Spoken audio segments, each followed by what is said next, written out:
Hey guys. Okay, so here's the deal. We got a brand new camera, we got a brand new microphone, and I don't know if either of them are working. So I need you guys to work with me to let me know video quality and sound quality. And I'm going to turn this fan off because that probably will help.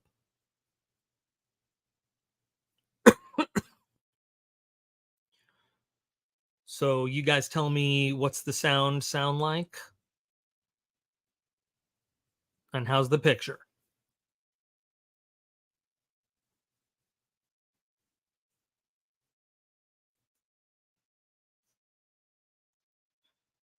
So I'm here a little bit early. Sounds good? Okay.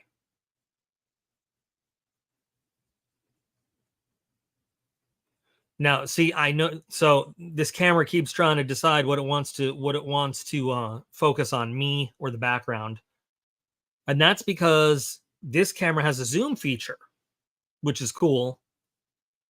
Um, but because it's zoomed, like if I do this, it probably will stop trying to zoom in on the background.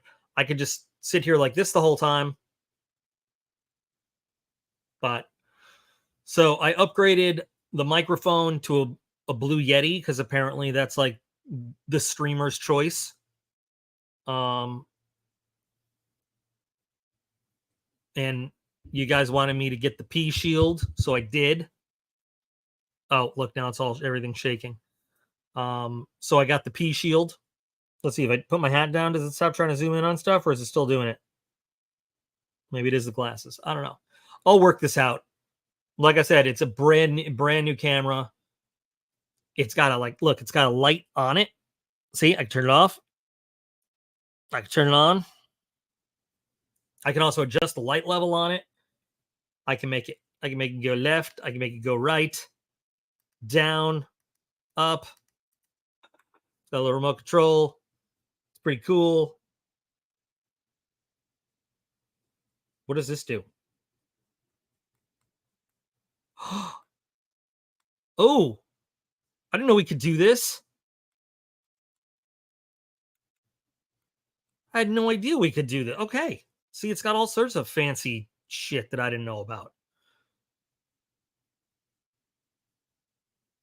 Oh, thanks. What's up, Doc? We needed that.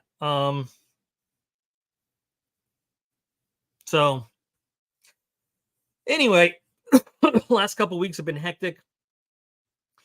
Um, I have been, in and out, and then Giggles is still on her giggle journey with David.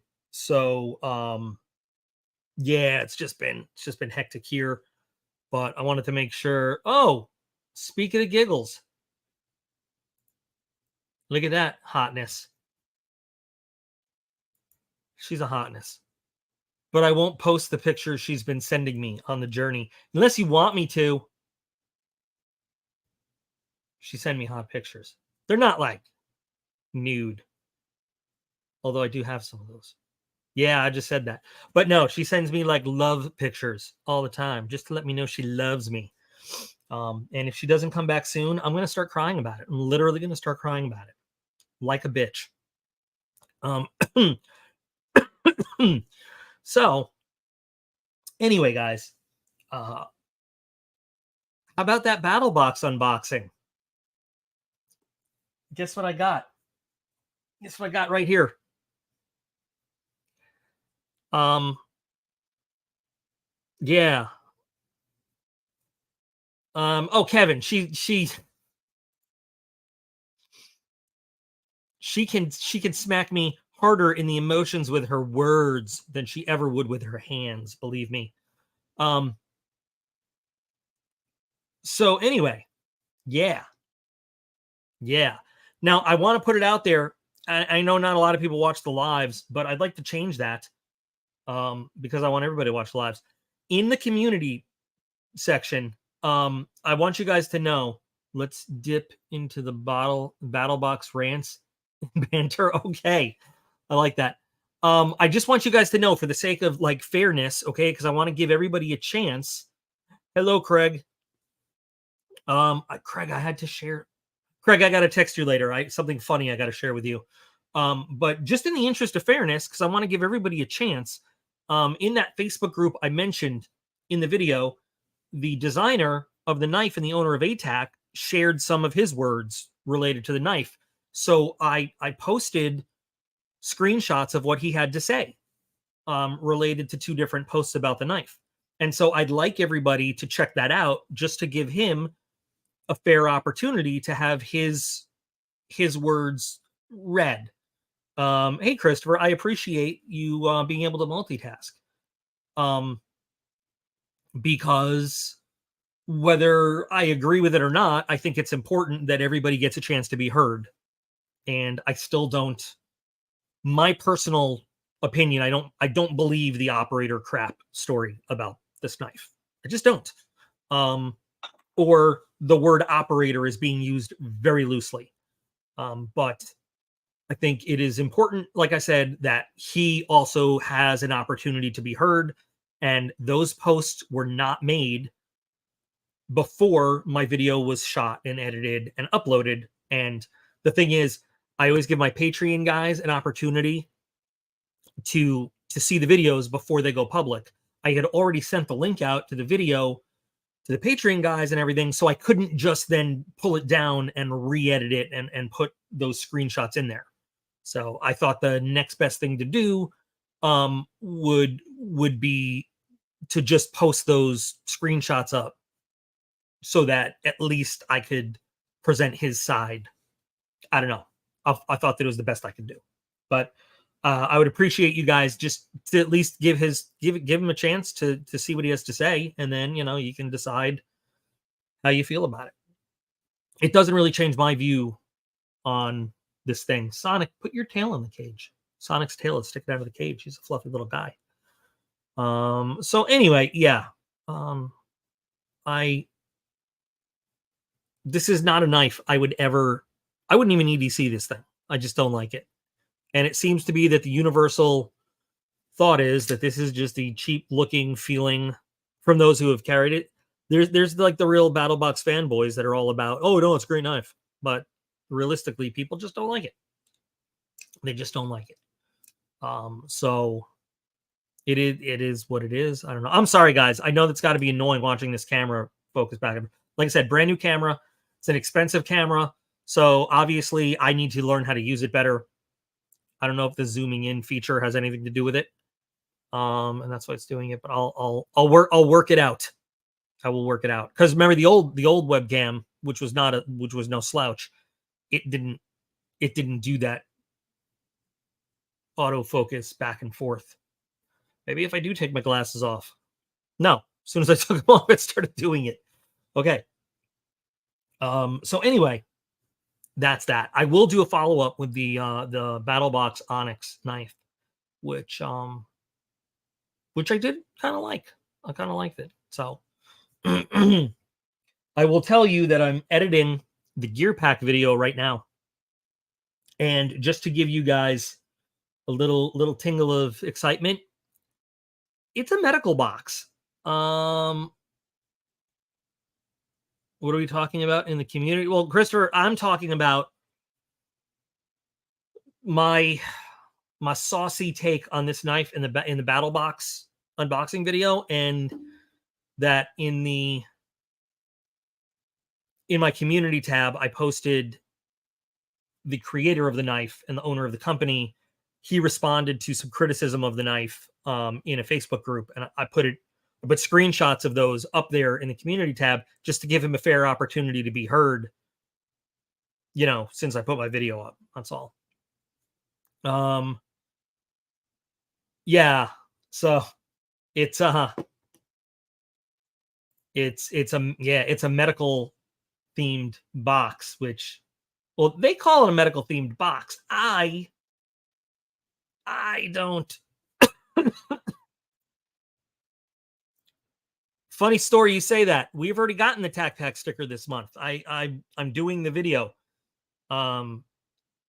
It's a repeat sticker, I'm pretty sure, but I appreciate it. Totally lost my train of thought. So here's my plan with BattleBox. By the way, I kind of edited this out. I edited the BattleBox. Believe it or not, I edited that video down a lot because it was already out of control. So I started. Hold on, I want to read this from Roman.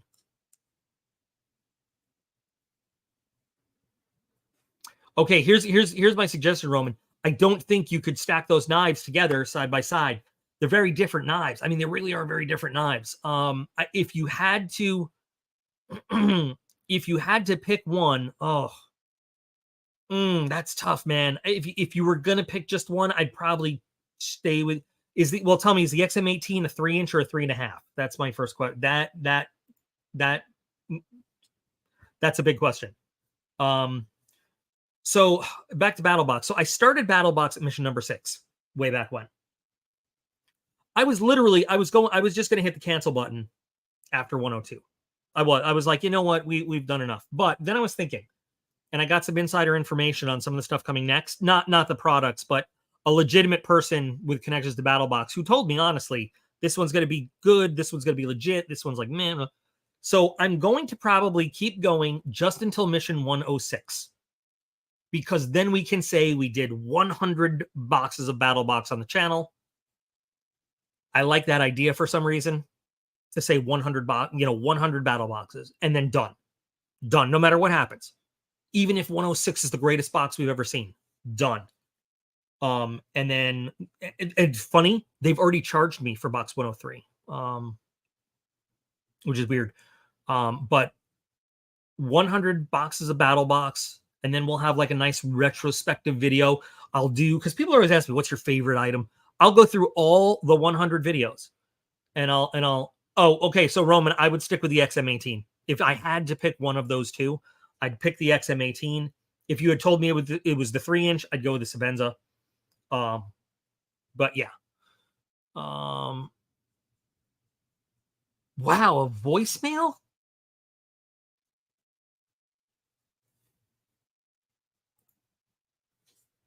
That is a good question, and I have to go check, actually. I will go check. Possibly. I don't know. But I'll do after the 106, I'll do a little retrospective. We'll pick top 10 favorite items, top 10 most hated items, talk about all the knives of the month and stuff like that. And then we'll talk about, and then maybe I'll put it to a poll in the community tab. Which box do we 66 execute order 66 Bushcraft Spice Wallet. That's why I remember 66. But we'll put it to a poll for the community in the for where we go, for what box or boxes. Because for the price of BattleBox, I could probably do 2 other boxes. I mean, let's face it, with shipping and everything now, it's like damn near $200 for the Pro Plus on BattleBox. So, and somebody had left a comment. I'm not gonna. I don't remember the name. I don't want to call it out, but he was like, it was a very negative comment, in my opinion, about why'd you let the people talk you into doing a box that you don't even want to do. And I was like, well, number one, I didn't let anybody talk me into anything. I asked the viewers to vote if they wanted to see it, and the viewers voted. And the viewers are, they said, why did you let people talk you into doing something on your channel that you didn't even want to do? That's what I said about BattleBox. Keep doing it. And I said, the viewers and the subs are the channel. I'm just a dude that makes videos. So if they voted and they overwhelmingly that they wanted to continue seeing BattleBox, I'm providing for them. That's what I do. So like I don't understand the comment, but I got really offended. Like, how dare you minimize the people that the only reason the channel is because of the people that watch the videos. Like, they are you guys that watch are the channel. I'm the guy that just provides, like. So anyway, that really bothered me. That comment really bothered me. I do, as a matter of fact, and you will see an unboxing video this week. You will. Yes, I know I haven't been posting them that much, but you'll see actually one this week and one next week about the Zippos.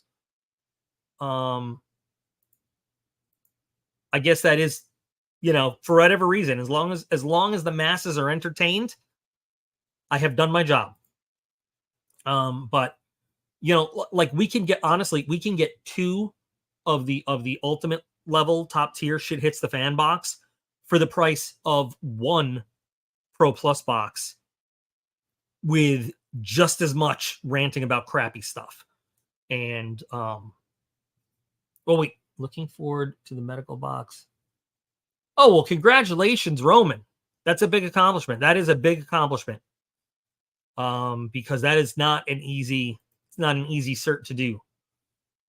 I remember when I first took the National Registry way back when I was a little baby medic.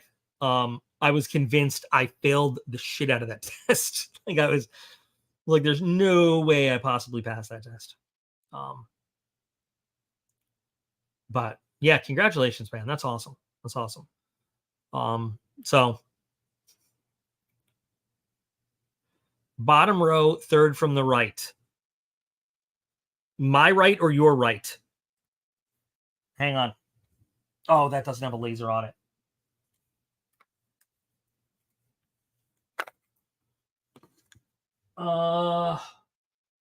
This one, Craig? Or the other right? That's what I'm asking. My right or your right? Is it this one? Or is it this one? Because I need to know.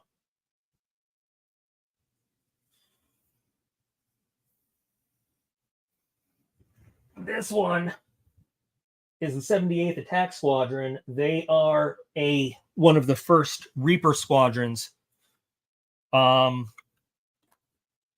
of Creech.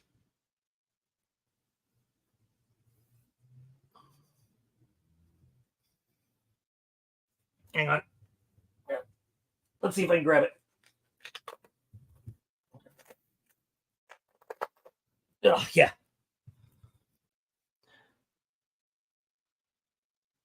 These guys were one of the original MQ-9 squadrons. I'll put that back later. I got to redo my thing. So they were one of the. So when we stopped, when the MQ series, the Predators and Reapers moved from a secret reconnaissance type role to a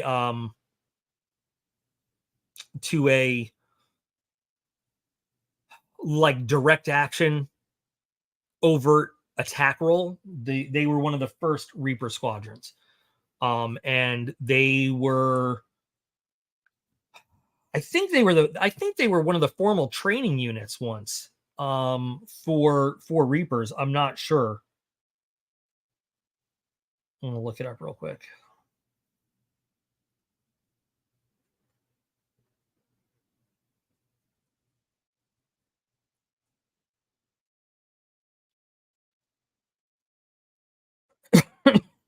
Yeah, they're either reserve or a guard unit now. I'm just looking it up real quick.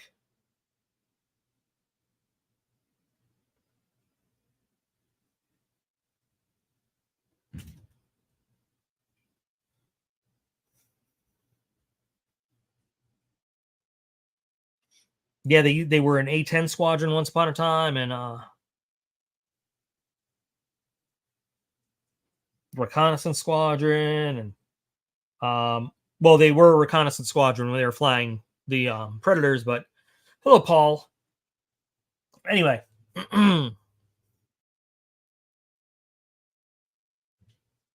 Sorry, let me catch up on the chat.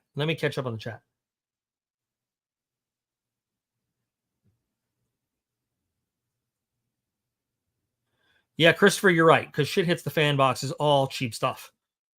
Oh, knife box. That's Sure, Knifebox probably got the most negative response from me ever. And you know what still kills me?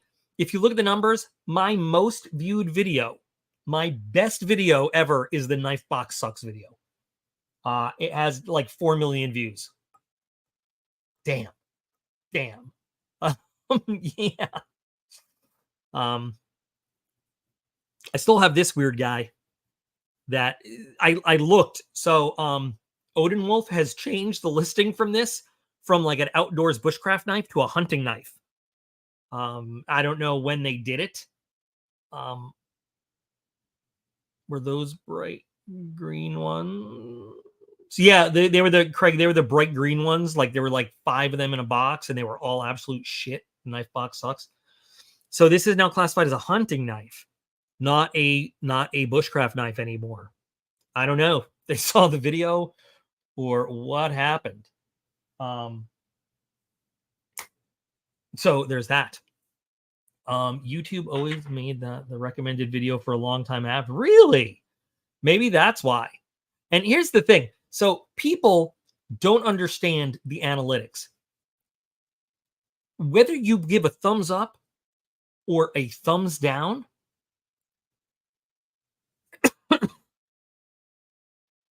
YouTube doesn't care.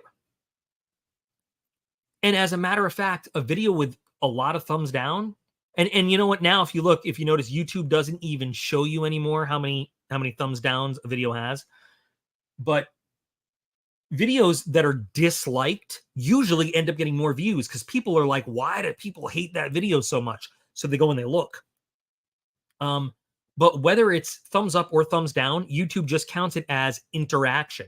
And they say if this is a video people are interacting with a lot, there must be interest. We will throw it in the algorithm. So that's what happened with the Knife Box Sucks video.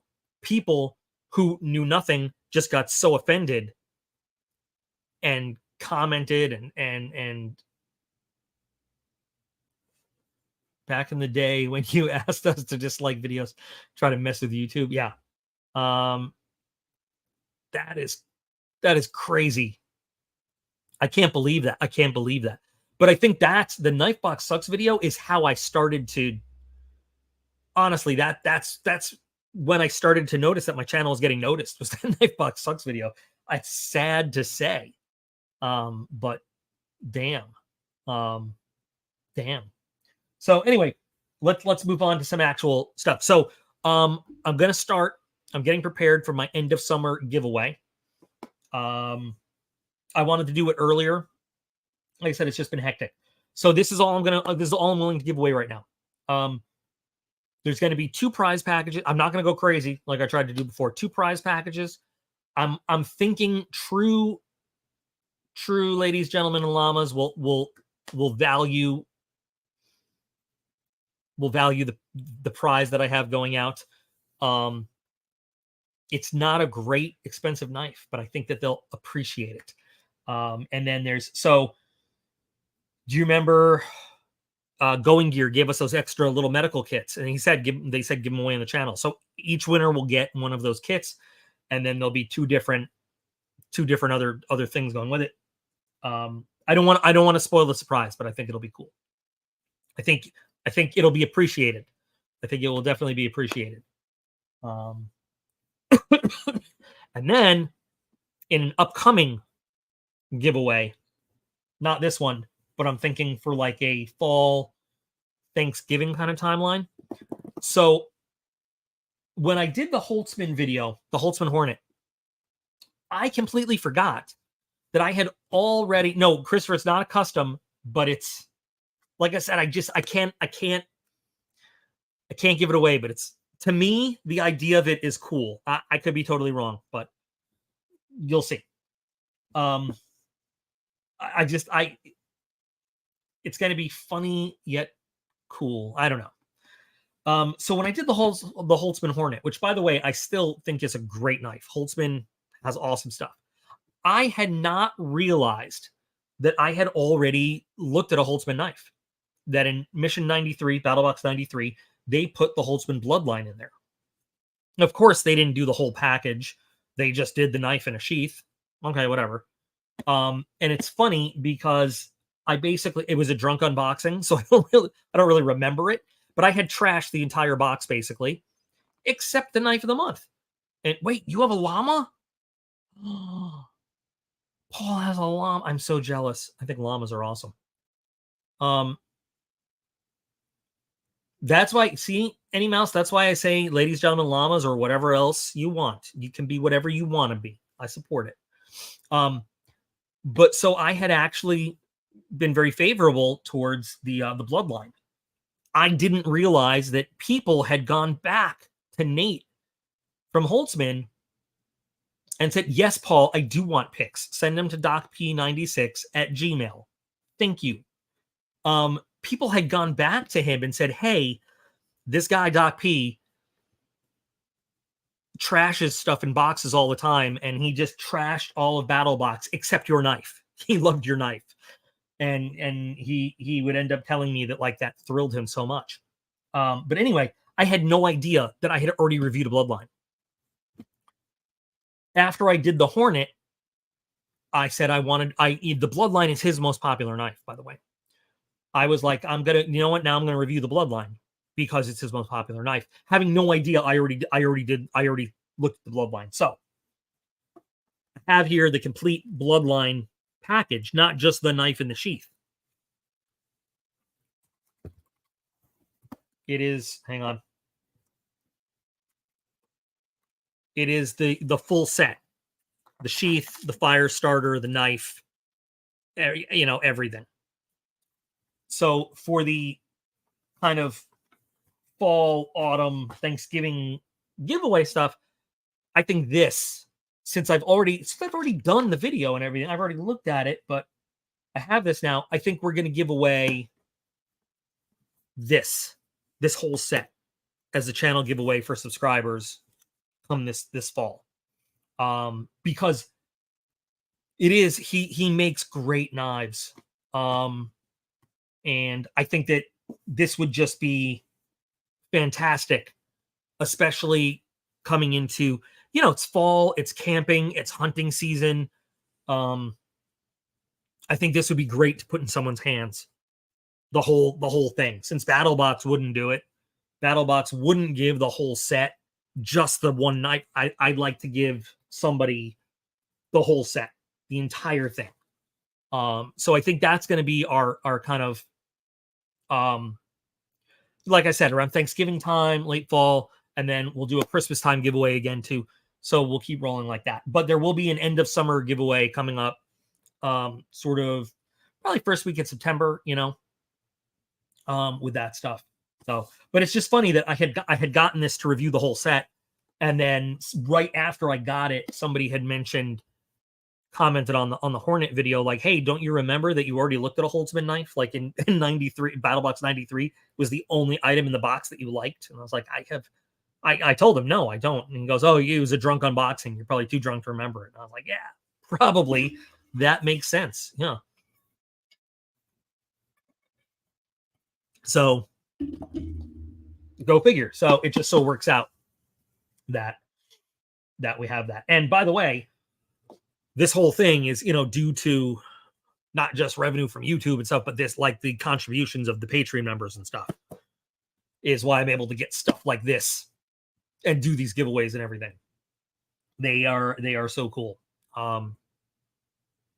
Lenny, I'm so sorry. I have your stuff. I'm going to get it out. I'm going to print the label. I'm going to put it in a box. It's going to be on the way to you tonight. My memory sucks, dude. I'm so sorry. It's right there it's literally, I'm looking at it. I'm so bad at sending stuff out because I'm sorry. Yes, it's going to be, I'm going to write, hold on. I'm going to write it down. I need a pen. Hold on. I'm going to write it on this paper plate. Okay. I'm just terrible at, I forget so much stuff, especially since like all these meds and everything. It's just terrible. I'm sorry, man. I'm sorry. I'm going to put something a little extra in the box too. And I'll email you a tracking number either tonight or tomorrow morning. I'll have UPS pick it up in the mail in the morning. Speaking of mail, hey, you guys want to see something cool? The VA ferry sent me a package. Yay! This is what I get like, oh, every couple of weeks. Craig, I can have an adult beverage. I can have an adult beverage maybe February ish. Shut your dirty mouth. Yes, it does. I appreciate that. That's all I tried. That's all I try to do in the videos is be true and give you guys honest opinions. That's because you know why? Because when I was looking for videos, all I could find was people that were way too generous about stuff, and it was sketchy. What was I going to say? I don't know. I also just found this, which I feel kind of bad about. Kubi must have sent this to me at some point because I didn't buy it. So we're going to give this away too.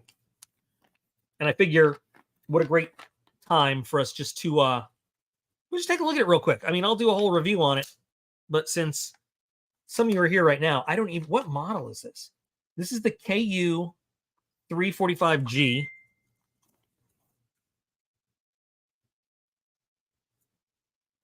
As you can see, it's orange. Oh, Dave's going to want it. It's orange. I have never seen this model. I'm not a big fan of it, to tell you the truth. Is that a stonewash? It's got a nice, like a dark stonewash, kind of, that you can almost see.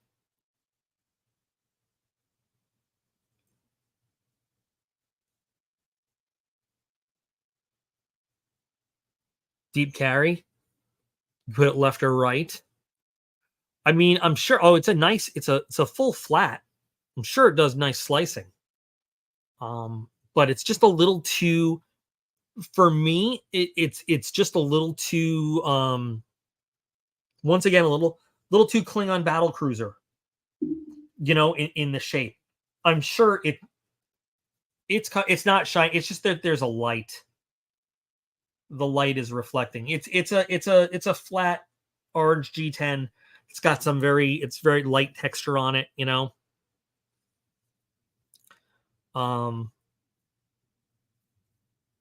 It's got jimping about 1/5 down the spine. You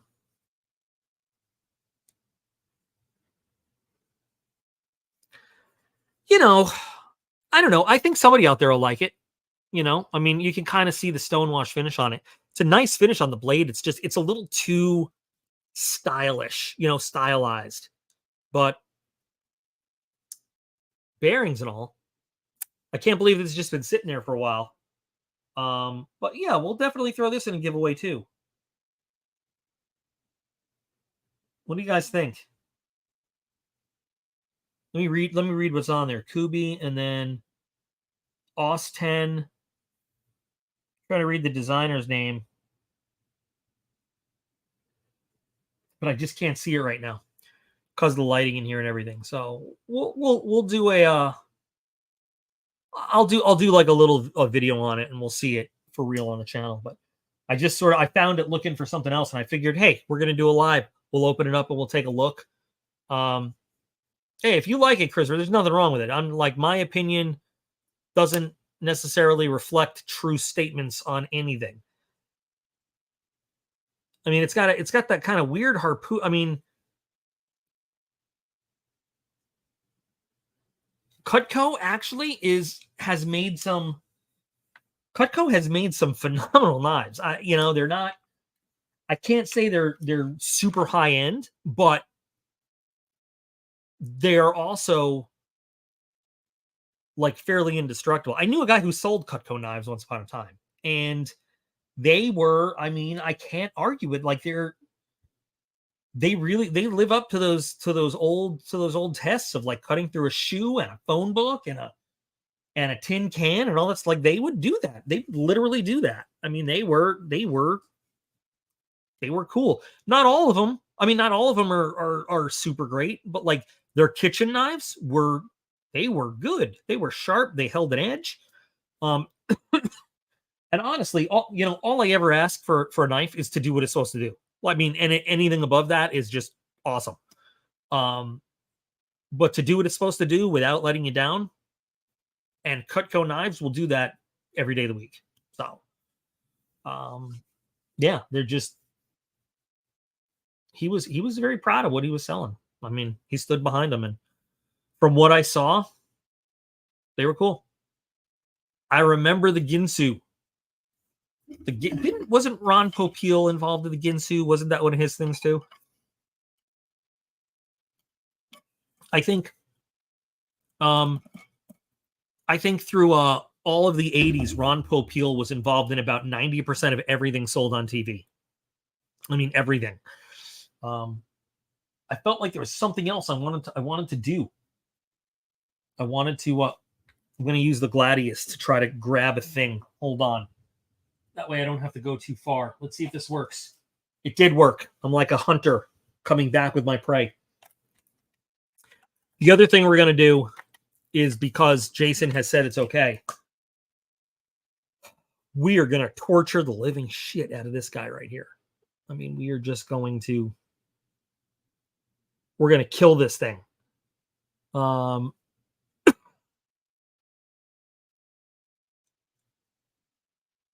I didn't know Cuisinart even made kitchen knives, Kurt. I was thinking of the food processor people.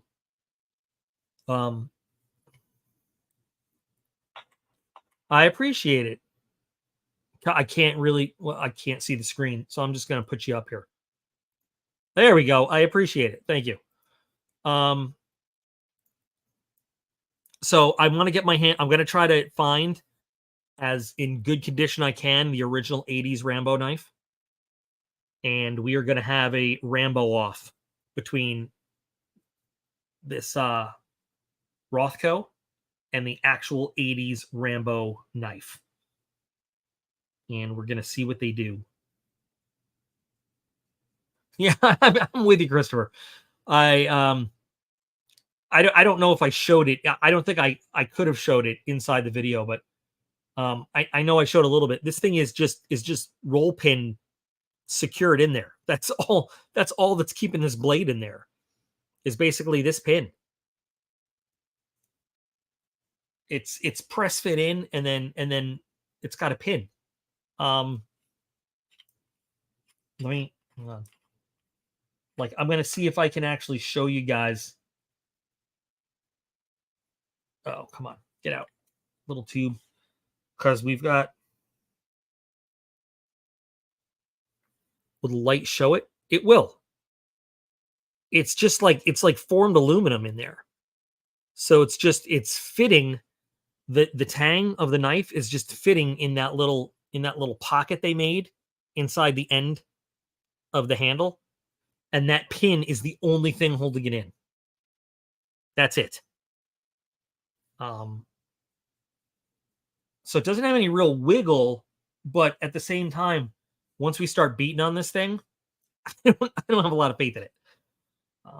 And I forgot how the construction of the original 80s Rambo knife is done, but I'm really curious to put one against another. I think it's going to be super fantastically fun. And the only thing that I can really say is that at least it's got a really shiny blade. I don't know. So yeah, I don't trust it. I don't trust it either. I don't. I mean, I think if I remember correctly, my old, my 10-year-old me 80s Rambo survival knife, I think I cracked the compass and it lost all the fluid, so it didn't work anymore. I'm pretty sure I broke the blade at some point. But we're talking God knows how long ago. I have no idea. So, but again, it is super shiny. So we got that going for us. You can use it as a signal mirror at least. Okay, so this is a better signal mirror than the signal mirror that comes inside the sheath. Yeah, Timothy, it does, but the reason I didn't even demonstrate it was because on the M9 bayonet, for example, you have kind of a on the upper surface, it has not quite a full chisel ground area, but it has a swedge kind of put into it, so you have at least almost a cutting surface. This is a flat spine, so you're gonna put this in here, and you're trying to cut wire with a flat edge, just a flat edge and your sheath. This is not gonna be very convenient for wire cutting, you know. If I had my M9 bayonet is at the shop because I dipped it and I did a bunch of stuff to make it look cool, so it's sitting in the display case just as like a look what we can do. But I wish I had it, because if you I'm gonna look one up on my phone. This is so ghetto. I could look it up on the computer and share my screen, but last time I tried to do that, it became me versus technology. Bayonet.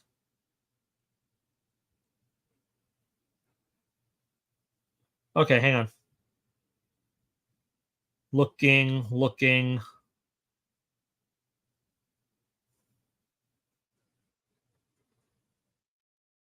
That's not a real M9. Okay, so this is not a very good picture, and you can't even see it. You can turn the light off. You still can't see it. The bayonet blade has gone away. See that one? You can't. Never mind. I was just going to demonstrate that the actual. How about that one? It has a swedged edge on the top there where it meets with the wire cutter to help you cut through those wires, and this thing just doesn't. It's a flat spine. So yes, the answer is it has it, but they didn't plan for the knife to use it very well. Although you know what, when we mess with this thing and torture test it, we'll do it. I'll get some chain link and some chicken wire and whatever else, and we'll just do it. And my guess is that we're going to end up putting dents and burrs into the spine of this knife before we actually cut wire. But that'll just be for a more pleasing video as I curse and scream and wish this knife straight to hell and everything else. That'll be entertaining for folks. So, you know, but that's it.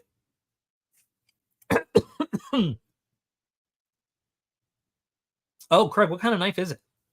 So I'm glad you brought up the new military channel, Craig. Thank you for that. So for those of you who are not aware, I have created a new channel because I go off on these military rants, and I've done some military videos on this channel, and I've done some military Q&A. But I really want to keep it separate from here. So I have started a new channel. There's nothing on it yet, but I am going to hang on one second. Hang on just a second. This is what I'm going to do. Something smells really weird in here right now. I don't like it.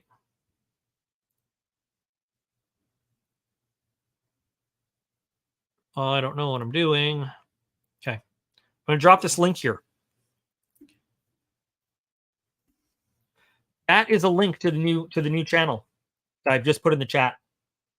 Like I said, I don't have anything on there now, but I've started production of the first videos, and they're going to be very different than the ones I do here. They're going to be more professional. I've spent 21 years in 2 branches of service. I have some very good, excellent training at higher levels for stuff. And so for those of you who really enjoy the military aspect and the military stories and the explanation of things, that's why I'm starting that one. And the first topics that I've already started working on, in no particular order, I don't know what order they're going to be finished on, finished with, but it's all based on basically people asking me questions already that of things they'd like to see. The first is, can a fighter really outmaneuver a missile? How does close air support work? And really, really what I'm focusing on is, what is the process that makes it happen? Like, how do we make it happen from troops on the ground calling in to say they're in trouble, and the whole process to an airplane overhead actually dropping the bomb on the enemy? Because you'd be amazed at all the steps in that process to make that happen.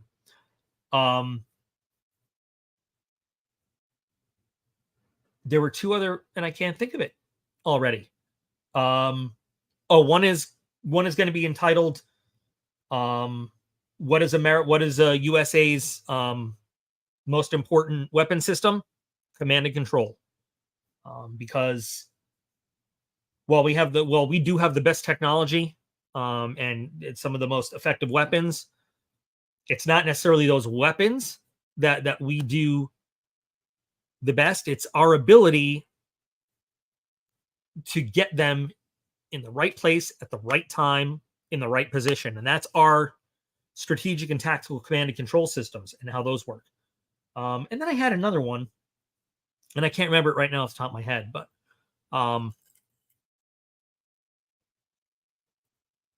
it's all based on what you guys want to see. I'll make videos too that I like.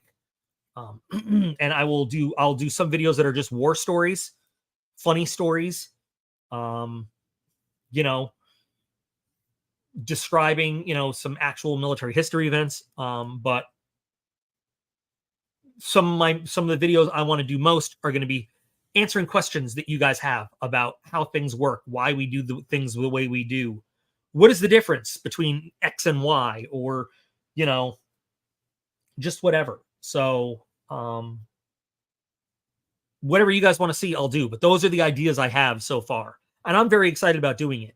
But those videos are actually going to be a little bit more than, obviously, than just opening a box and looking at stuff. I'm going to have to make sure that I know exactly what, because in my head, I have a lot more information than I'm allowed to put out on a video. So I've got to QC that stuff, and I'm going to want to make sure I get cool graphics and pictures. And I have a lot of my own military pictures, but, some stuff I'm going to have to look. So I'm very excited about those videos. And I will be taking the military related videos from this channel and transferring them over to that channel, so that we do a nice separation between the two. But I think those of you who are into military stuff will really enjoy what I have planned and what I have going on there.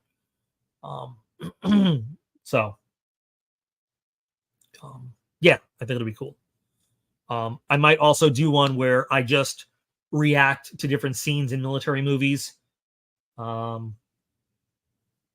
Just so I can call bullshit on a lot of stuff. I know that's been done a lot, but you haven't gotten my take on it yet. So, we'll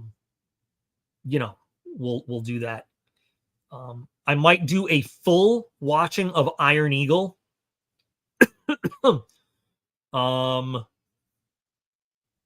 Just a full watching of Iron Eagle. Oh God, when I can drink again. So I will do a, we used to do this. This was actually a thing we used to do for new guys. We would bring them to, we'd have a little barbecue at the house or whatever, and we would do a drinking game watching the movie Iron Eagle. If you're not familiar with Iron Eagle, most people know Top Gun. Not everybody knows Iron Eagle. They came out about the same time. Iron Eagle is like, if Top Gun is inaccurate as a military movie, Iron Eagle is 10 times worse. And the idea is everybody takes a shot anytime anyone identifies a military inaccuracy in the movie. And shortly after the opening credits, you're already sloshed, but you just keep going. And there is so much to drink for in Iron Eagle. Maybe I will do a video where I personally just take the shot every time there's something wrong with the movie, and I will pause, take the shot, and explain to you what is wrong, what is militarily inaccurate, and we'll see how it go. I won't remember the video by the time it's done, but I'll do that, and we'll see kind of how far down the line it goes, and I think that will that will be a fun video, I think. The whole premise of Iron Eagle, where a 17-year-old kid can manage to just mission plan to get 2 F-16s. Yeah, never mind. I'm not even gonna get into it. The movie is utterly ridiculous. And just like movies where guys never have to reload their guns, apparently he never has to reload his F-16. He just shoots missiles and guns and bombs. And the funny story is, let's tell you this now. The reason the F-16s are painted in that scheme is because the U.S. Air Force would not touch that. The Navy gave so much help to Top Gun because it's a great Navy story. The Air Force read the script for Iron Eagle and said, we're not helping you make this crap. So they shopped around, and Israel's like, yeah, sure, we'll help you make this movie.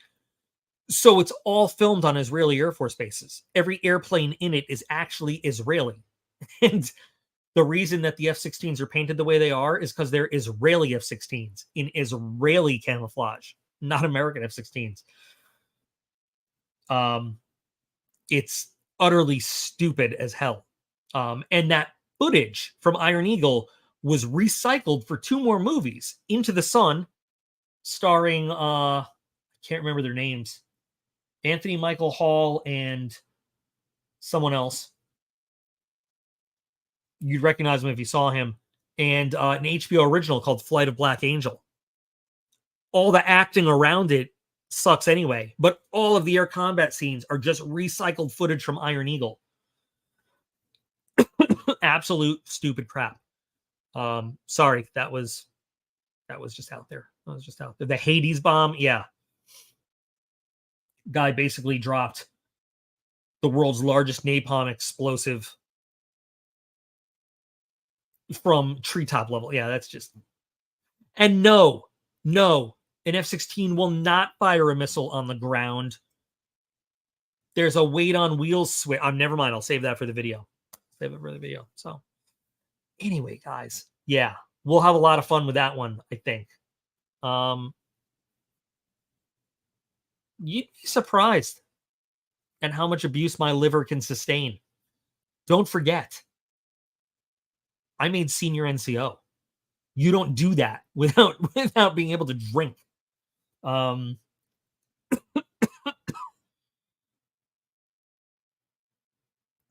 Firebirds was another one where, see, the Navy got a movie, the Air Force got a movie, the Army had to get a movie.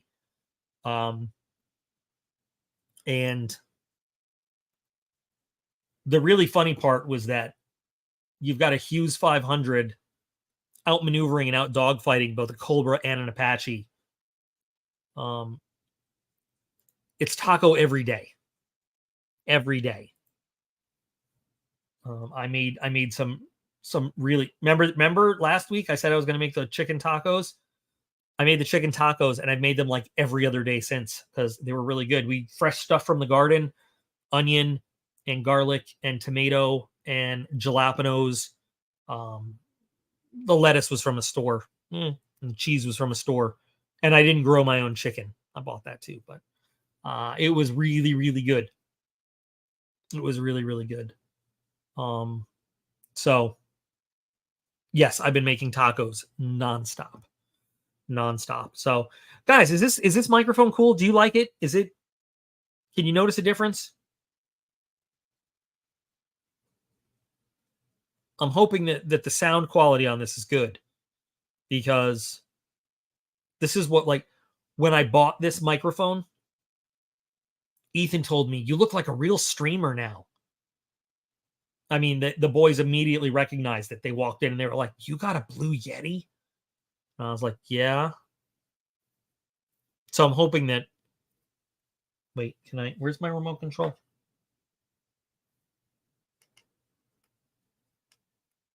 See that thing? It's the Blue Yeti.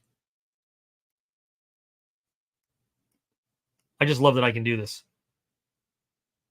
Getting all fancy and technological. All right, thanks, Aaron. I appreciate that. I want to make sure that I got it all sounding good. Tears of the Sun. Let me tell you about Tears of the Sun. Okay, so Tears of the Sun. Now, both me and my dad have significant military experience. My dad worked for Defense Intelligence Agency.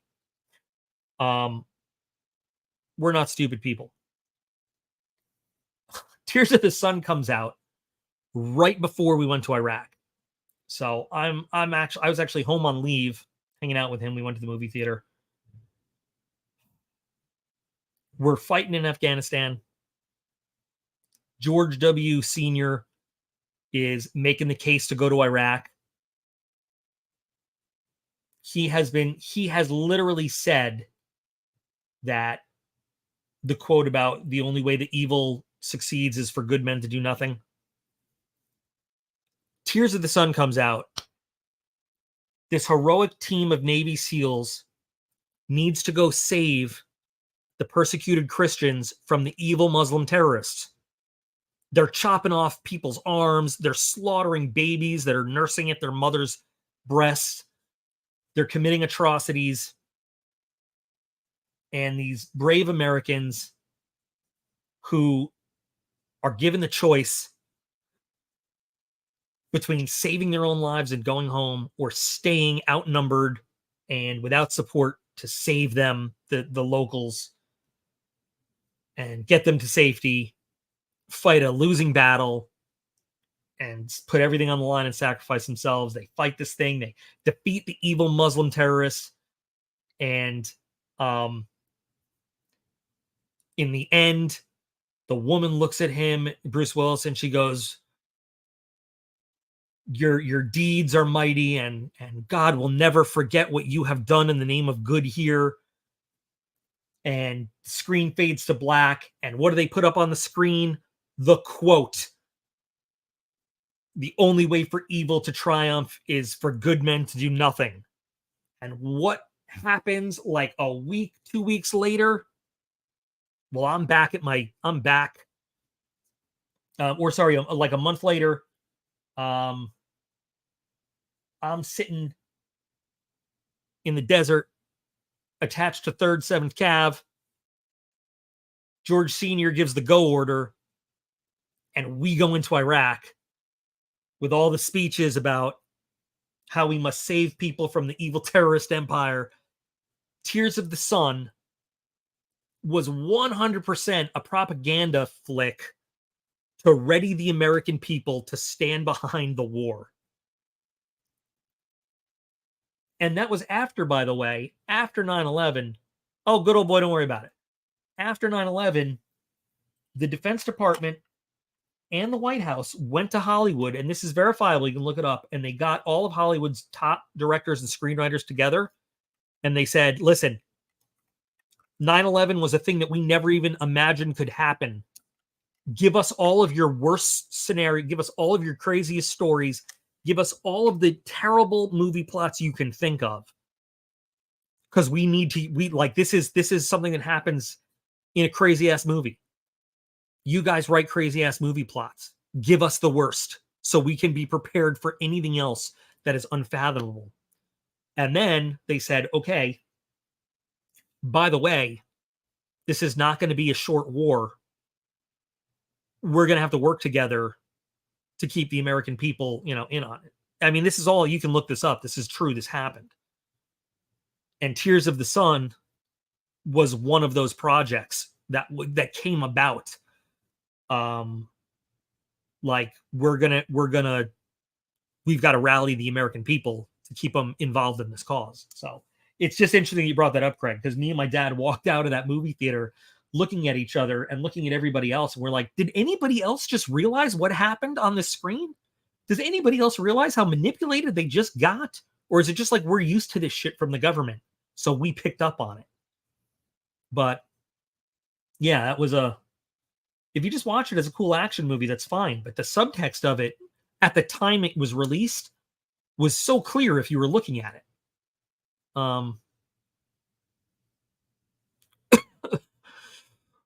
I think that We Were Soldiers was, if you actually read Galloway's book, it was a very good adaptation of the book. And I think that it was I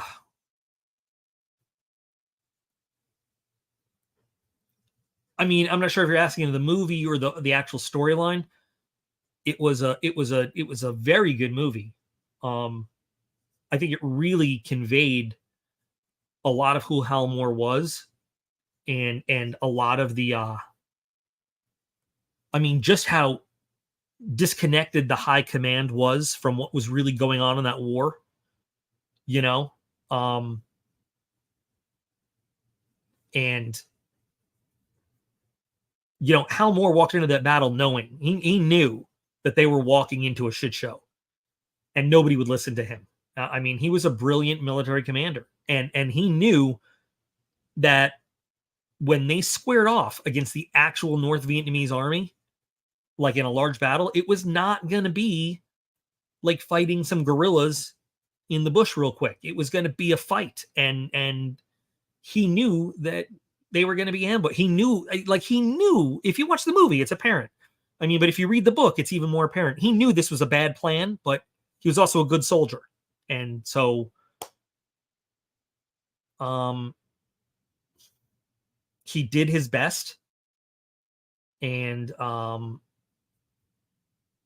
he, but I mean, the only reason his men made it out of their lives was because he was a brilliant commander who could look ahead, and who understood, because he studied what other people didn't study. He understood his enemy better than his superiors understood the enemy. I mean, you could read up on Hal Moore. Is a fascinating man, and I got to tell you though, my favorite parts of that whole thing are every time the sergeant tried to talk to the sergeant major. They're like, "Beautiful day, Sergeant Major," and how do you know what kind of goddamn day it is? Like, Sergeant. But if you've ever dealt with a sergeant major, a real sergeant major, like that was spot on. He was the most true to life character in that whole movie. When Colonel Moore gives a speech about Native Americans, and he goes, they called every elder in the tribe grandpa, and blah blah blah. And when he's all done, Sergeant Major goes, any you young sons of bitches calls me grandpa, I'll kill you. Like yeah, that's it. That's it. Beautiful day outside, Sergeant Major. What are you, a goddamn weatherman now? Like, I mean, that's that's a Sergeant Major. I loved his character because he was, I mean, the part where he's deployed out there with nothing but his 45, and Colonel Moore says, you sure you don't want to get issued on M16? And he looks at him and goes, time comes I need one of those M16s, there'll be plenty of them laying on the ground. Like, I mean, that is, he nailed that role. So that was really good. Also, what was very accurate, if you read the book, the speech that Colonel Moore gave before they deployed about,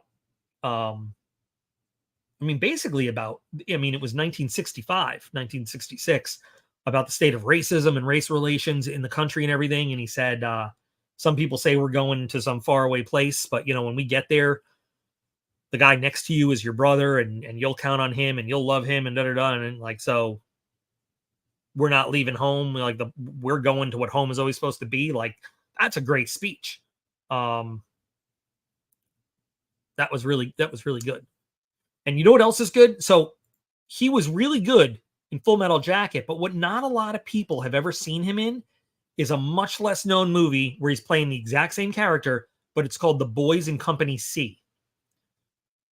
But he's playing the drill instructor, I feel like, in a much more realistic role, where he is hardcore and tough and everything, but he's training these guys who he knows are about to ship off a bunch of draftees who are, I think it's a very good representation of late Vietnam draftee army. Nobody gives a shit. Nobody wants to be there.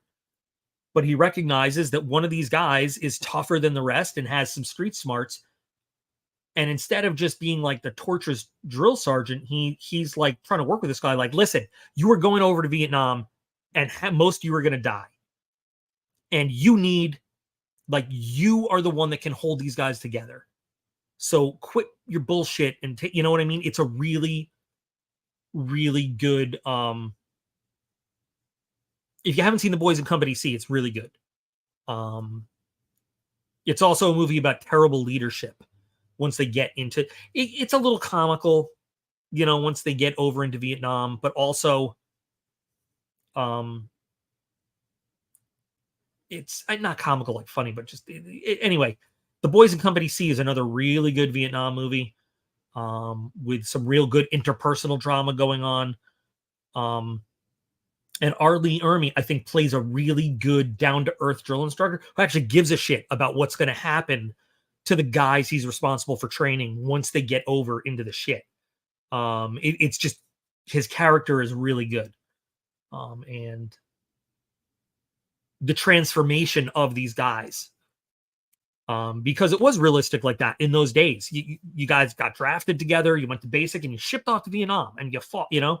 So the transformation of these guys, who some of which have been together since they got inducted into basic training, and their character development, it's a very good movie. It really is a very good movie.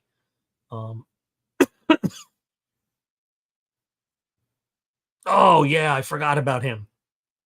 Grab your nuts. Now grab your nuts of the guy next to you. Yeah. He was the senior drill instructor. That's right. Boy, yes, highly recommend The Boys in Company C. Now, so when this whole global war on terror kicked off, I didn't go to Afghanistan until it was already underway for a while. My first foray into it was Iraq in 2003. Before I first went to Afghanistan, a few years into it, I saw a movie called The Ninth Company, which is a Russian movie, which is very graphic and it was about the last year, one of the last, it's sort of based on a true story, about one of the last inductee companies from the Soviet Army that got drafted, went through training, and then was sent to Afghanistan in the last year of their time in Afghanistan. And I'll tell you what, if everybody in the U.S. military command structure had watched the Ninth Company, we may not have gone to Afghanistan. That was intense. Way more than Full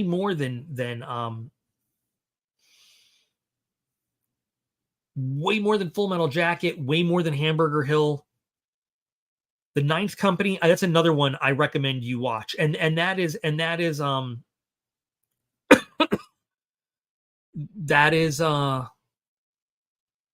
I can't describe it, but it's all in Russian, so it's subtitled. But it's very good, very good. You know what's my problem with Heartbreak Ridge? I get it. They wanted to do a really good story focusing on this one group. But they took the mission that was actually done by the Rangers, the Army Rangers, and it attributed to this one little Marine platoon. The Rangers cut a huge swath of just death and destruction through the jungle directly to the medical school to rescue the students. And then the Marines came in to support. But I get it that it was a good storyline for the whole phone call with the credit card was a true story, but it was SEALs. It was SEALs that did that under fire. They took some of the best stories from Grenada and put it together.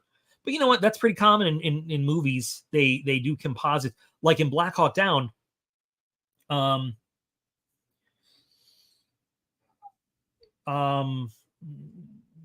They basically, so Matt Eversman was a real guy.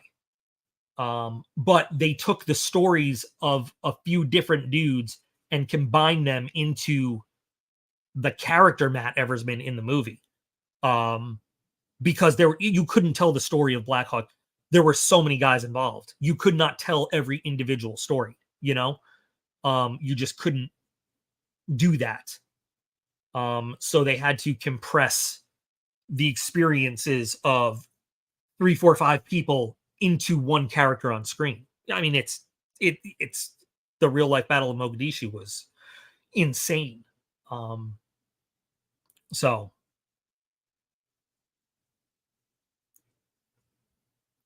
you know, you know why I think it was strange, because I don't think it was so much a war movie. Well, I mean, so if you've actually read the book Heart of Darkness, it was never a war movie to begin with. It was, it was a whole different thing, and they Kubrick turned it into, he juxtaposed Vietnam with the Dutch East Indies Trading Company or whatever. But it does get really strange. Like, as soon as they make it up the river and they find like the French plantation, the movie totally changes. It gets very, very different. All I remember from that movie is the lesson of never get off the boat.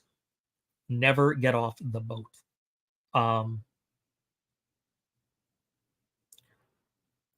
That's a good question. I don't remember that exactly.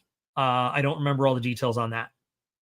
But I just remember that, I don't want to spoil the ending for you, but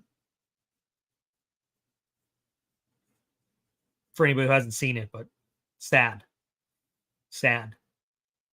I wish I hadn't seen that movie before going to Afghanistan. I'll tell you that. I would have loved to have never have seen that movie before setting foot in that country. But at the same time, it was kind of good to, understand that culture a little bit.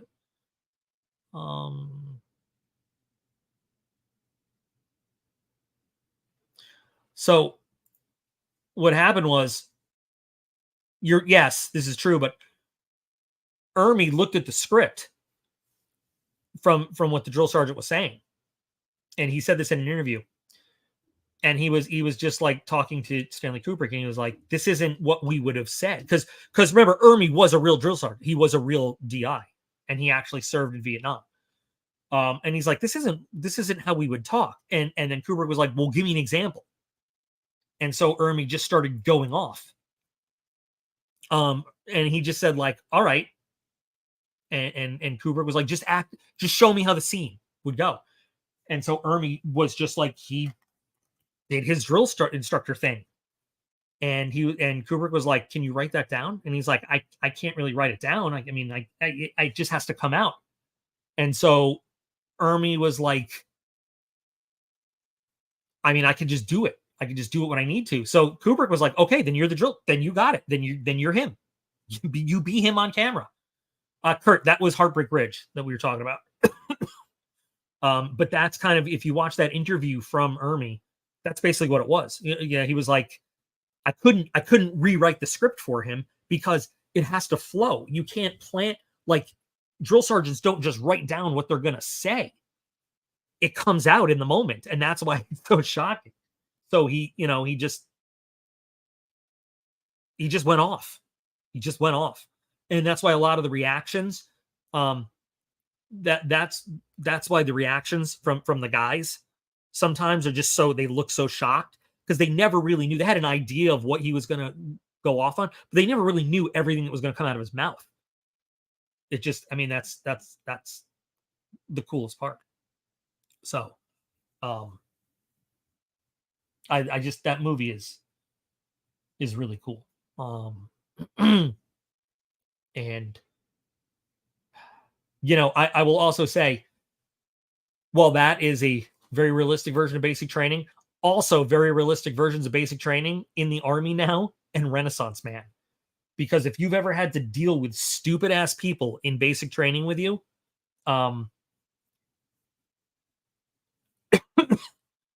if you've ever seen the idiocy of somebody really dumb in basic training, yeah. I mean, not the whole movie of In the Army Now with Pauly Shore. Obviously, most of that is crap. But the stupidity of some idiot having to get dressed down by the drill sergeant all the time, and in Renaissance Man, where those guys are just constantly, the double D's, dumb as dog shit, are constantly screwing up and getting made fun of, and just the dumb shit that's said, that really reminds me of basic training. because we had a couple of those guys. We had a dude named Shoemate from West Virginia. And I'm not saying this to be mean. I think the guy was literally retarded. I mean, I think he was mentally challenged. I don't know how he got in the Army. I don't think he graduated basic training. I don't. One day he was just gone. We were doing the obstacle course, and the first sergeant like held his legs like this so he could do the overhead bars. I mean, like, it was, and I think it was a joke to everybody, even the first sergeant. But I mean, the guy was. I literally think he was like mentally not there, and so in basic training you can get recycled. If you fail a certain phase, you get sent back with the next training company. But I don't think he ever even graduated basic training. I don't think the dude could, you go to reception battalion when you first go to basic training, which is where like they issue uniforms and you get your shots and they do paperwork and teach you how to make a bed and everything. But in order to even go from reception battalion to basic training, you have to do 10 proper push-ups. And believe it or not, there are people that can't do 10 push-ups. So instead of going to basic training, they go to the physical fitness company, where basically for I don't know how many weeks, you just get PT'd to death until you can do proper push-ups and sit-ups and shit. Then you get to start basic training. And so how he even got past the 10 push-ups, I don't even know. I mean, but it's shocking to me how many people joined the Army, showed up and couldn't do 10 proper push-ups and ended up in the physical fitness company, and couldn't even start basic training. I mean, that's just ridiculous. Christopher, I don't even know what this is. I have no idea. I don't know. Is that Jarhead? No. It is Jarhead. Okay. I didn't know Jamie Foxx was in Jarhead. I didn't like Jarhead that much. But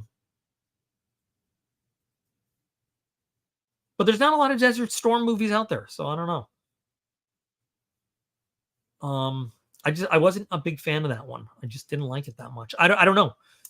Something about it just didn't.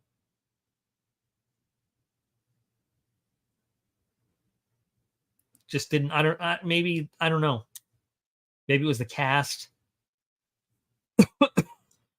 But something about it just, it's funny that we haven't had a whole lot of Desert Storm movies.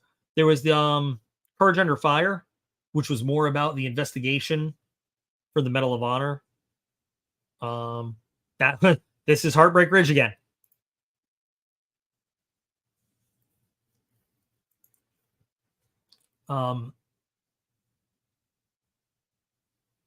Courage Under Fire was good.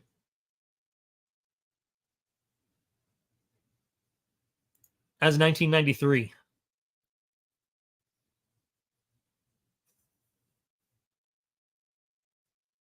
And I'll be honest, not doing politics or anything, but it was all because of Clinton.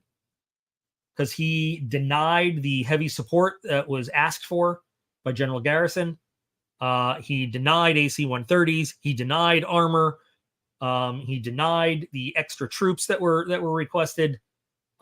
He denied everything that the commander on the ground said he needed to properly effect this mission. And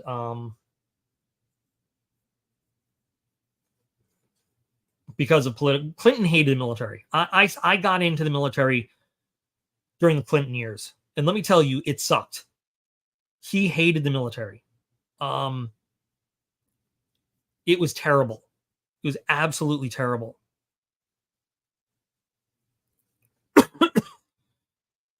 The budgets kept getting smaller and smaller. I got in 96, and things were just not good.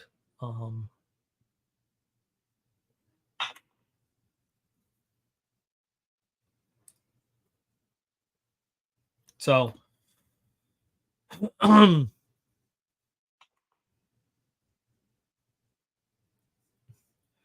so I was deployed. I'm just telling you, I was deployed when the Benghazi thing went down, and there was movement to get those guys out, and it was in fact denied to send teams in. And they could have gotten those dudes out, but it was I don't want to get into it, but yeah, they could have gotten those dudes. It was denied to send the teams in because we were monitoring communication stuff. When we were deployed there. Anyway.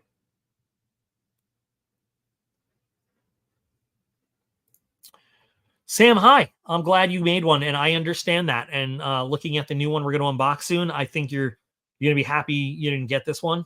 But we'll see what you think when the video comes out. No, Lenny, don't worry about it. It's it's just it bugs me that that people so vehemently denied that they refused or they blocked sending help when it's so clear that they did. But yeah. Anyway. Wow, it's 7:46. Cool. We usually don't go for more than an hour, but as long as we're having a good discussion, I don't mind.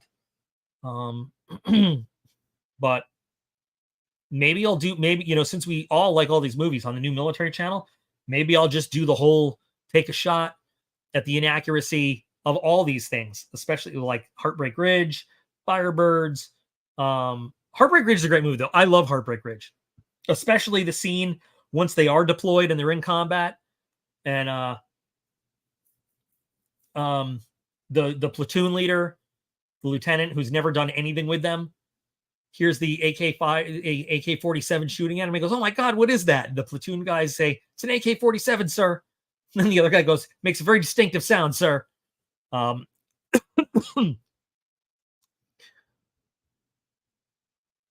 It's been like it's a really good movie, even though it's very again very inaccurate. Although in the 80s, I'm sure they could get away with a lot more in the military. Like that unit today, first of all, no Marine unit would ever be allowed to operate that crazy. But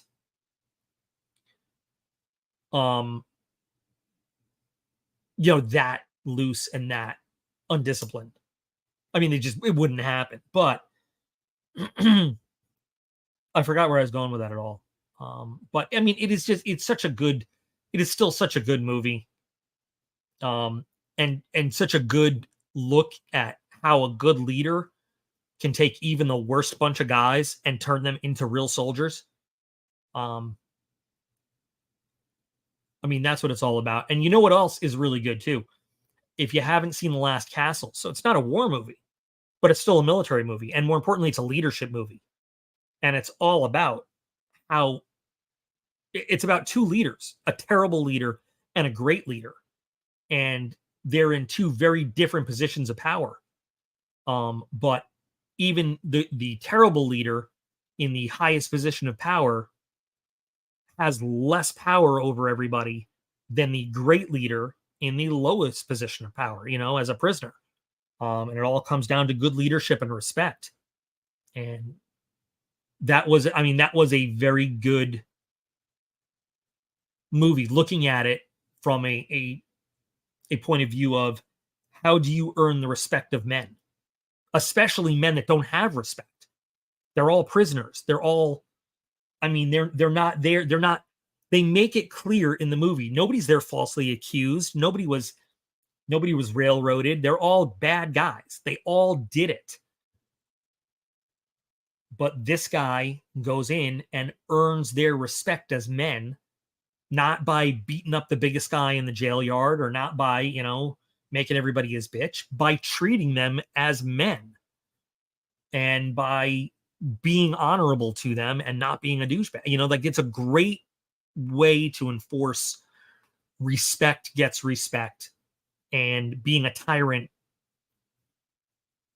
gets, what's the word I'm looking for? Gets, I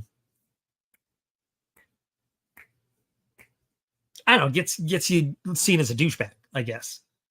And you know, in the end, these guys are willing to stand up against the tyrant, even though he has all the power and all the guns. And you know, it's a really good movie. I haven't seen it in forever, but it's a really good movie. Another great movie, military movie, not a war movie, but I mean, the movie Basic. Contempt. Thank you. That's exactly the word I was looking for. Contempt. But the movie Basic was another great movie. Militarily, completely fucked. The Beast. That's another great Afghanistan movie. That was a really good one. RPG, Kaboom Tank. Yeah, that was a great movie. Not in the American army. The Russians sure did it. For sure. I mean, the Russians have done that over and over. Yeah. What was the movie I was just talking about, though? I was just talking about a movie, and now I can't think of it. Damn it. Damn it. Oh, Basic. The Tank. What is The Tank? The Tank. Is that a movie, The Tank?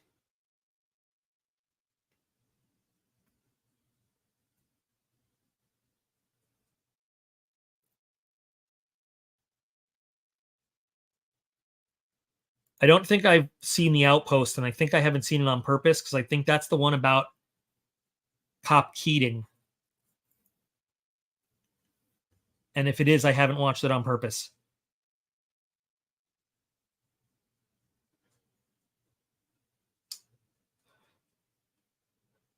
Oh, James Garner, Tank. I think that's just called Tank. Yeah. So, Lenny, I was involved in Cop Keating. I was the guy that put the first B1 overhead for Cop Keating. When those guys, it was not FOB, it was COP. Combat Outpost. So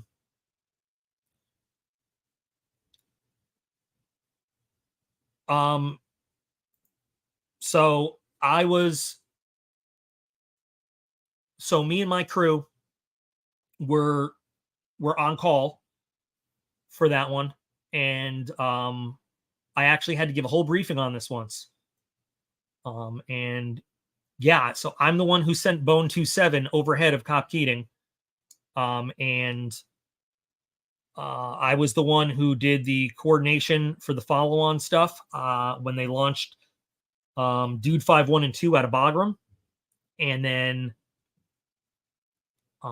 because I had no line of sight inside that valley once Bone 27 went in there.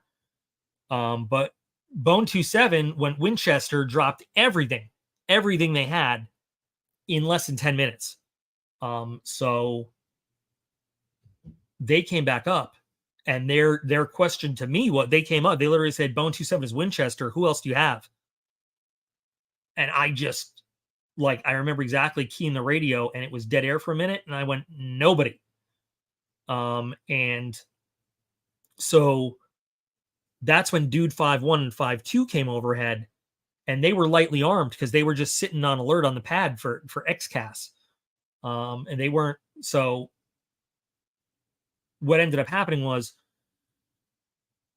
so they dropped what they had, and then 5-1 stayed airborne overhead because he could, obviously airborne, he could have line of sight down into the valley, but staying high, he could have radio line of sight with me. And my boss was a guy named Captain Bashinsky. Captain Bashinsky is a former enlisted Marine recon dude who went Air Force and then got commissioned. How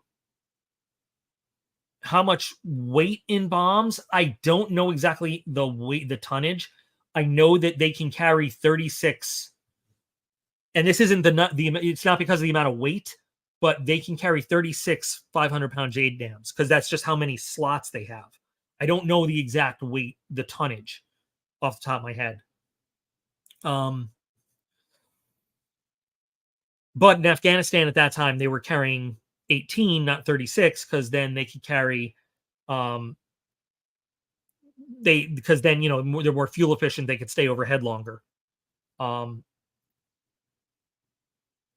So by the way, Bone 27 he was probably midway between Bagram and Kandahar when I called him up.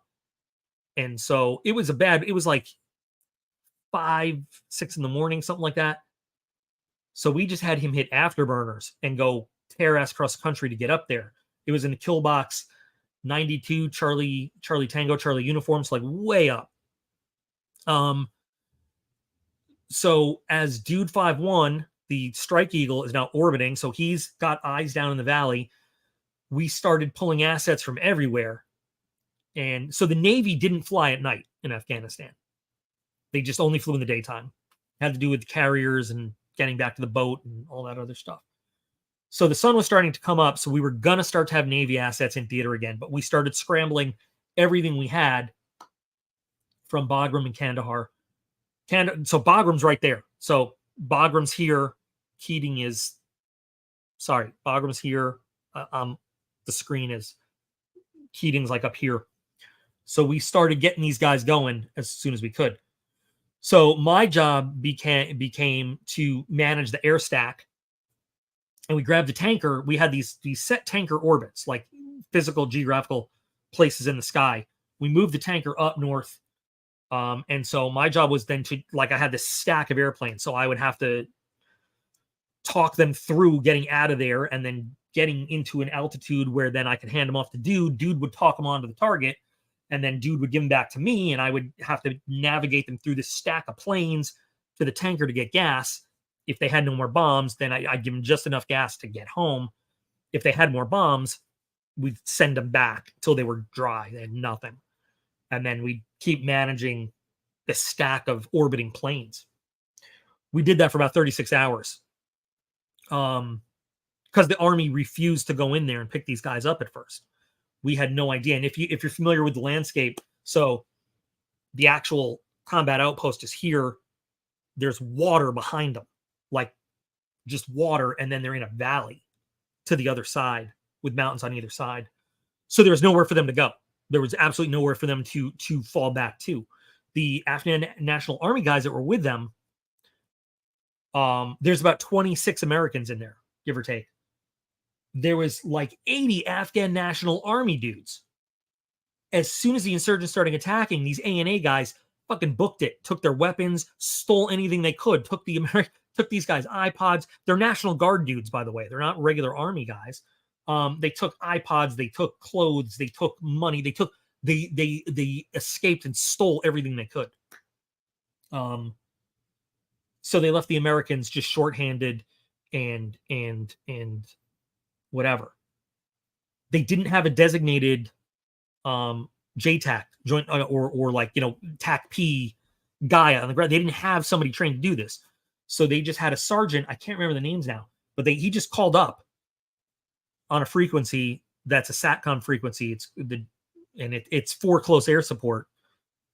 So he didn't know the terminology at all, but we just heard him on the satellite. We're always monitoring that frequency because it's our job to do the air support and stuff. It's not my job to answer that frequency. That's another agency called the Air Support Operations Center. And then they frag out the missions, you know. But since we have radios that can monitor multiple frequencies at once, you know, we're always going to listen to them just so we have an idea. So we heard that call, and then, you know, so then we're preemptively putting anyway. So they had no, so, and my point is, on the ground, they had no one there within their own unit who was qualified to actually call in and do target talk on of their own close air support. So that's where the whole screwed up thing came into it. They were never expecting this. They had nobody in support that was trained on their own, and they had nobody fragged out to them or attached who was qualified to do this mission. Like normally a ground unit has somebody from the Air Force who is qualified to do this, who is, you know, trained and attached to do this job, which is why we ended up having to do it from geographically separated areas, like, like not embedded with them. And that's where it got all fucked up. So we're doing this looking at data link laptop screens from the middle of nowhere, trying to see what we can see on a radar or what. So the way the data link works is, and it's called Link 16 Tattle J. So it's basically like a big internet, right, for like all the warfighters. And so, like, for example, if the F-15, so Dude 5-1, he's flying overhead, right? And if his radar sees something on the ground or in the air, it puts it into the data link. So I can't see it, but if I'm hooked into the data link on my little laptop screen, I can see what he's seeing. It's called a track, a link track. And if there's a radar that's somewhere in the country and it's tracking something, so it's seeing where Dude 5-1 is, I can see where Dude 5-1 is in the data link thing, right? So, and for anything else I can't see, I just have like a grease board with a little grease pencil. And so I'm basically stacking airplanes because I'm telling them, listen, you have this altitude and this block of sky. And I'm telling them you have this guy above you and this guy below you. So you maintain your block of sky. And as long as they listen to me, nobody trades paint in the sky. And so there's a lot of very plain language that is spoken on the radio too when we're talking. Like, we will tell people, like, Dude 5-1, you've got Viper flight of 2 F-16s off your nose, 10 miles, 1,000 feet high, approaching your position, maintain your, you know what I mean? Like, you communicate very specifically. It's not air traffic control. People ask that all the time. Air traffic controllers do everything they do with like nice big radar screens, and they positive control of where everybody is. We're doing things blind sometimes, completely, just by, call it procedural control, just by talking to folks and writing down where they're supposed to be. And I tell them, listen, this is where you need to be. This is where they are. This is where your target is. This is where good guys are. This is the terrain features that you're looking for, so like the good guys are holed up by 3 red shipping containers. They are south of the shipping containers, on the lower end of the ridge between the river and the southernmost peak. There are no friendlies north of this point. Well, you know what I mean? Like, it's all painting a picture in words. And then, but so Dude 5-1's having to communicate that. I'm having to communicate with Dude 5-1. We're having to talk to all the airplanes. And then, by the way, in the middle of it, I'm having to give steering points from the guys coming off to get on the tanker so they don't run out of gas in the middle of all this. And my boss, the senior director, Captain Bashinsky, who's an awesome guy, by the way. So his job during all this is to do all the communication with the fighter squadrons on the ground, the higher headquarters guys, making sure that we have a constant flow of new aircraft in to support this, to try to communicate with the Army guys. His thing was, he was trying to communicate, like, you don't understand what is happening with your dudes. There is potentially up to 600 bad guys on the ground trying to kill your 26 guys. And we are going to run out of gas and bombs at a certain point.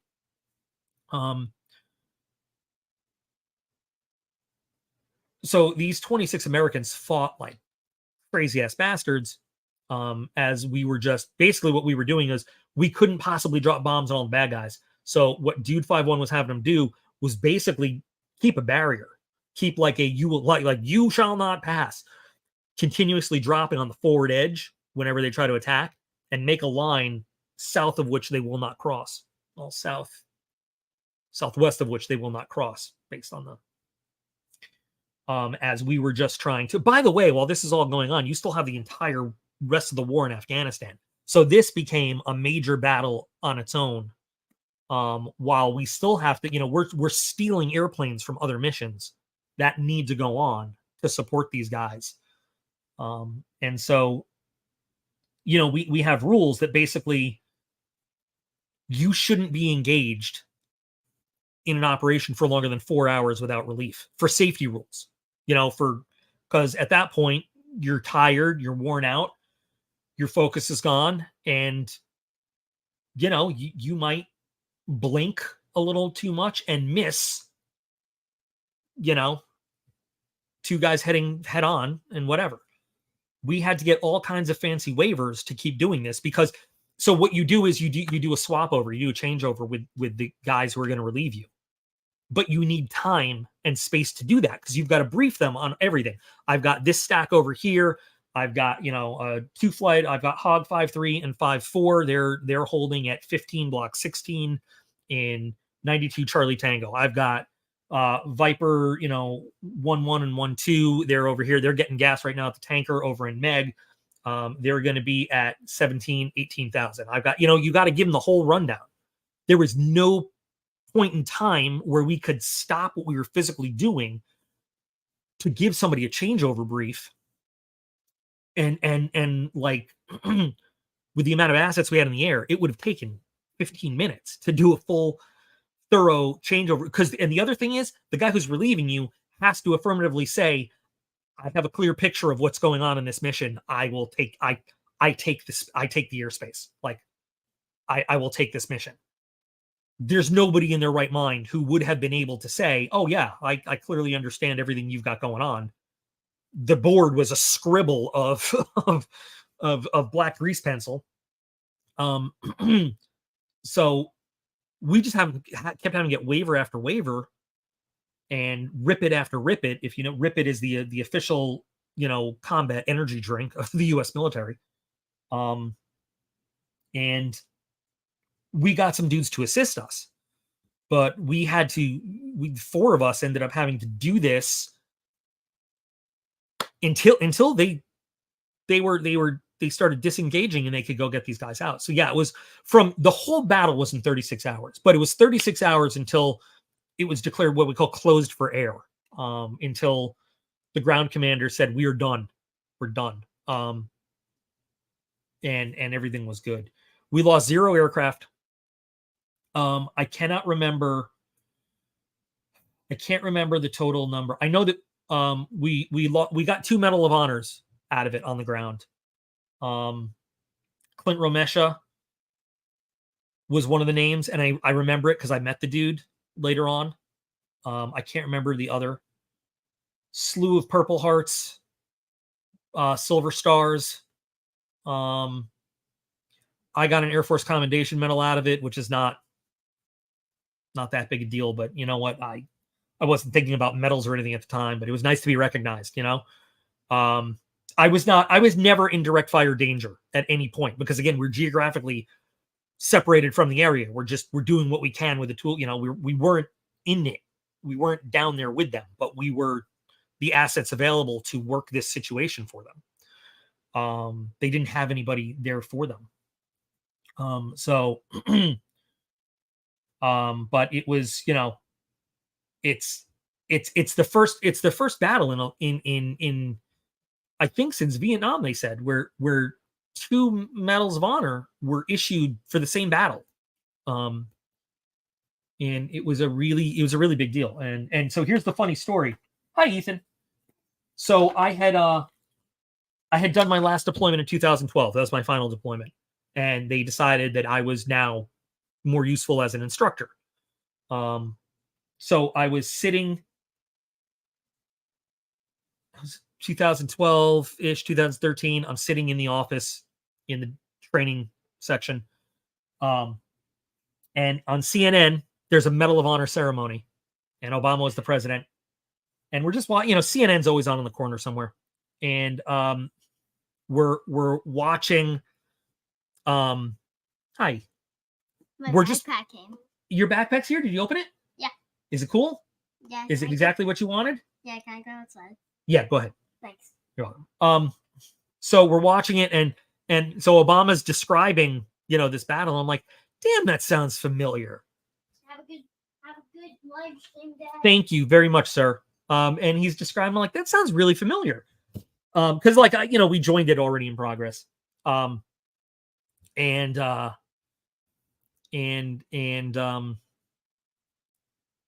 He's talking, and I say something. I'm like, guys, you know what this sounds a lot like? This sounds like in 2009. Me, and Bushinsky and KQ and Montano, we ended up having to work this thing called cop Keating. We ended up doing this fight, and I started talking about it. And I'm like 2 minutes into talking, describing, and then Obama says, and the Battle of Cop Keating, and I'm just jumping up. I'm like, oh my god, I was there. That was my fight. And then I realized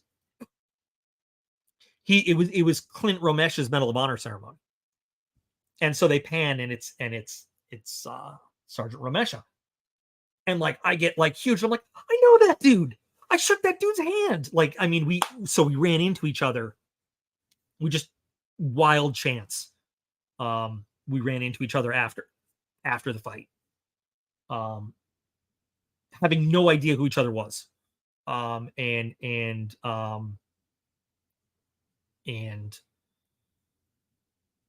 it was just dumb chance that we had, and we started talking, and we recognized.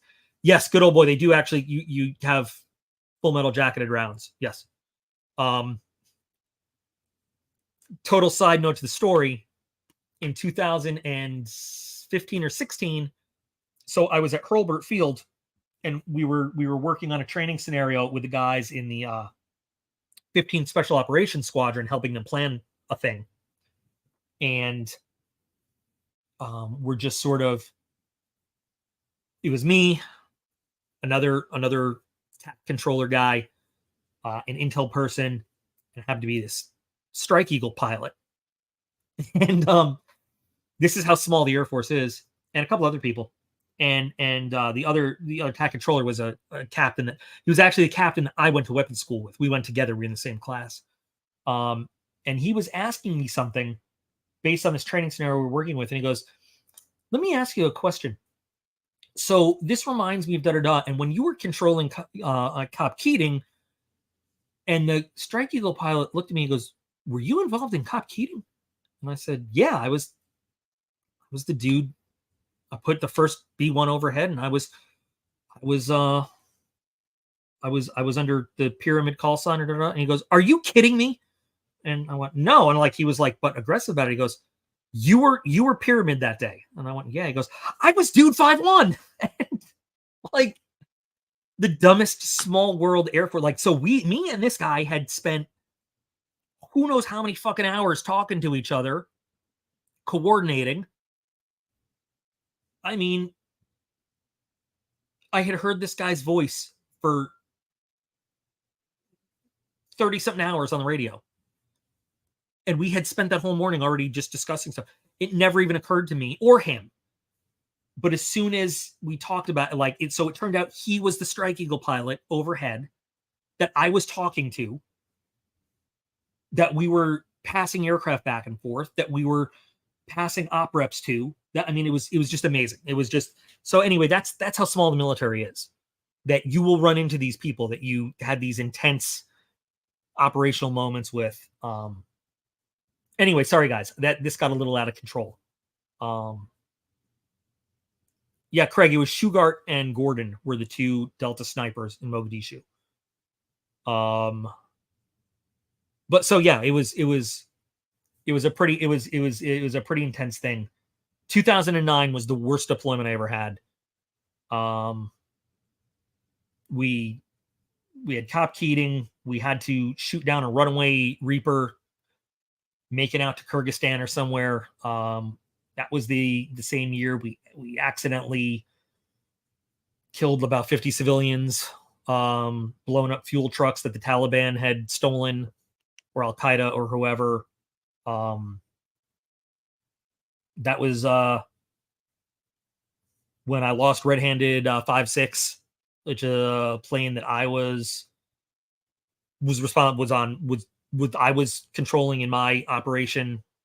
That was right after Cop Keating. They were doing reconnaissance out there, and they burned it at the side of a mountain. And anyway, 2009 was the worst year, the absolute worst year, and it was just a terrible, terrible deployment. Yeah, Afghanistan sucked that year, and trying to remember what else went on. Oh, yeah. And me and a couple other guys saw a bunch of stuff we weren't supposed to see. So we had to sit down for a huge debriefing and borderline threat of, we'll lock you up in a room and throw away the room if you ever speak of this. Now sign this non-disclosure agreement. And what we saw wasn't even that big a deal, but we saw something we weren't cleared to see, like clearance over my head. And just wasn't even our fault. Somebody left something where it wasn't supposed to be. Yeah, 2009 fucking sucked. It was probably one of my worst deployments. It really was. So anyway, guys, that's about it. That's the story. That's the kind of story. So war stories like that are other things I'll be telling on the military channel. Yeah. Yeah, Leonard, it really did. It was after that whole battle, we were all taken. So even though we would occasionally fly on aircraft for different things. We're not aviators per se. But thanks. I never could remember this guy's name and I feel bad, but because I had met one and not the other. So Clint always sticks in my mind because I had shaken the guy's hand. You know what I mean? Like I never remember. I feel bad because I don't remember him.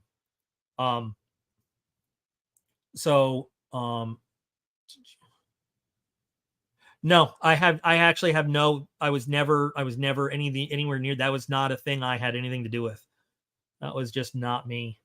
Not at all. So yeah. See, that's interesting. It was just it's a rough year over there. Lots of bad stuff.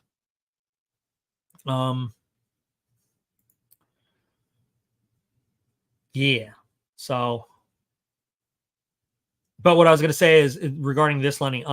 So we are always on flight status. Technically, we're on flight status all the time because we have to. Our job is in the aviation field. We're responsible for the calling in, for the movement of aircraft, for designating targets for air. So we were all taken off of flight status.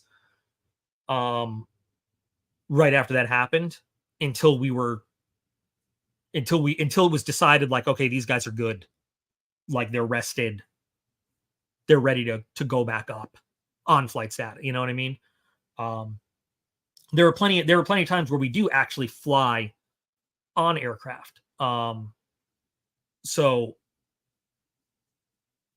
there are plenty of times where I have flown not as an actual assigned crew member, but I have flown up with MC-130s on their missions, doing the same job I do, but doing it airborne with them so that I can closely coordinate what they're doing with them. That's all I can really talk about.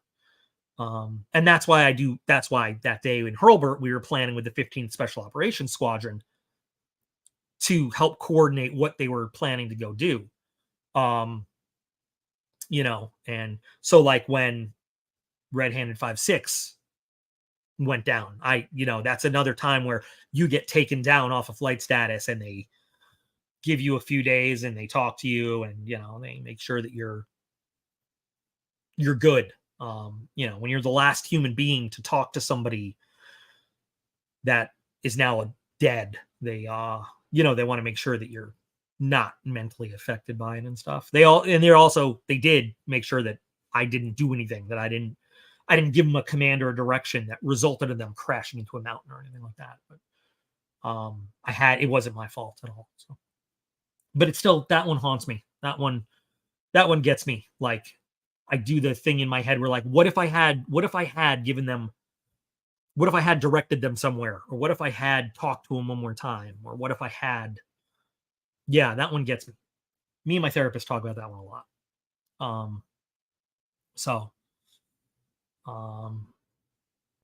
Anyway, all right, guys. So listen, we've had fun with this one, and hopefully we'll have fun again like it next week. I just didn't mean to go off on such a rant, but since it came up, and this is what happens. So, thanks for joining me for this one and listening. in on this therapy session for me. Basically, you guys saved me a little bit of money for real therapy, but I hope you guys liked it. You guys are all absolutely awesome. I do love spending these live streams with you guys, and we'll do it again same time next week, 6:30 on Wednesday. Giggles will be home by then. Yay. And remember, you guys are all absolutely awesome, and I appreciate every single one of you. And I'll see you again real soon.